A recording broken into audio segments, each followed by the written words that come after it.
여러분, 오늘 하루도 잘 보내셨나요? 뉴스 한 잔의 구일이입니다.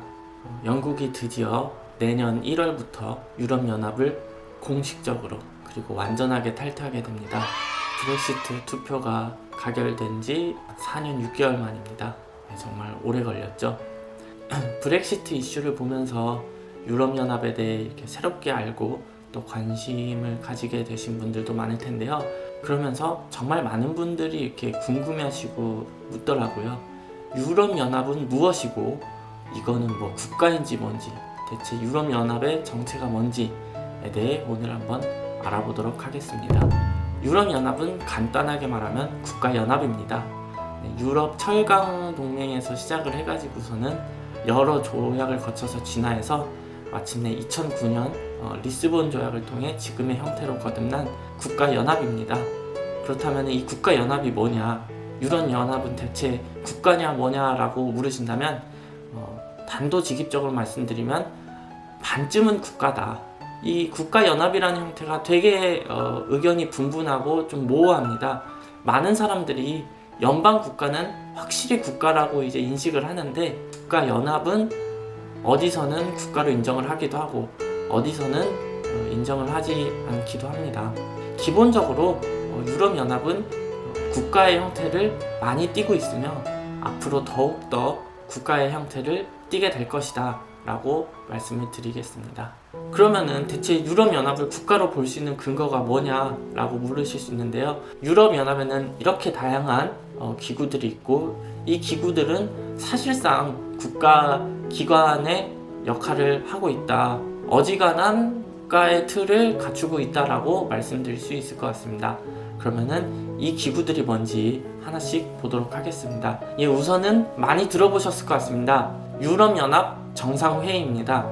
일반적인 국가를 치면 대통령이라고 생각을 하시면 될 것 같습니다. 이제 국가 원수이자 최고 정책 결정 기구죠. 다만 회원국들이 모인 형태이다 보니까 국가 원수가 한 명이 아니라 이제 각 국가의 정상들이 모인 형태이겠죠. 말 그대로 유럽연합 정상회의는 유럽 각 회원국들의 정상들이 모여있는 회의고요. 공식 기구이고, 이 기구의 결정은 사실상 유럽연합의 정책 방향을 완전히 결정한다고 보시면 될 것 같습니다.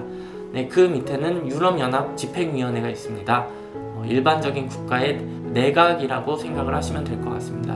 말 그대로 어떤 정책이 결정된 것을 집행하는 행정부의 역할을 하고 있고요. 이 기구는 이 여러 기구들 중에서 유일하게 유럽연합만의 이익을 위해서 활동을 합니다. 다른 기구들은 각 회원국들의 회원들이 모여가지고 각 회원국의 이익을 반영하는 데 반해서 이 집행위원회는 오로지 유럽연합만의 이익을 위해서 활동합니다. 유럽연합 강요이사회가 있습니다. 강요이사회는 일반적인 국가의 상원이라고 보시면 될 것 같습니다. 각 회원국들의 장관들이 모여서 다양한 현안들을 논의하는 자리고요. 어느 나라나 그렇지만 정상회의가 수시로 열릴 수는 없지 않습니까? 진짜 어쩌다가 한번 이제 큰 방향성을 정상회의에서 잡고 강요이사회에서 이제 각 장관들이 모여서 다양한 현안들을 그때그때 논의를 하는 거죠. 주로 외무장관들이 모이지만 이슈에 따라서 재무장관, 농무장관 이런 장관들이 구성이 돼가지고서는 유럽연합의 정책을 정합니다. 유럽의회가 있습니다. 일반적인 국가의 하원이라고 보시면 될 것 같고요. 역할도 거의 비슷합니다. 특히 예산이나 그런 것들을 권한을 행사하죠. 유럽연합 사법재판소가 있습니다. 일반적인 국가의 법원 역할을 하고 있고요. 유럽중앙은행이 있습니다. 말 그대로 중앙은행이고요. 유럽 회계감사원도 있습니다. 우리나라의 감사원과 비슷한 역할을 하겠죠.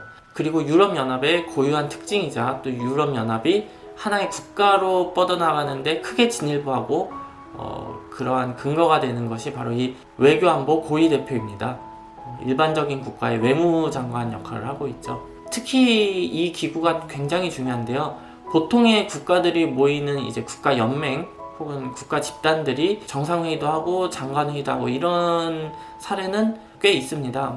유럽연합만의 고유한 케이스는 아닌데, 이 외교안보 고위 대표만큼은 유럽연합의 고유한 케이스다. 여러 회원국들이 모인 국가연합 집단에서 한 명의 외교안보 대표를 내세운다는 게 사실 쉽지는 않거든요. 우리나라도 이제 근대에 들어오면서 언제 일제에게 이제 국권을 뺏겼느냐라고 보통 1910년 한일합방 혹은 1905년 을사조약을 얘기로 듭니다. 그만큼 이 외교권이라는 것은 그 국가의 주권을 나타내는 굉장히 상징적이고 중요한 권한인데요.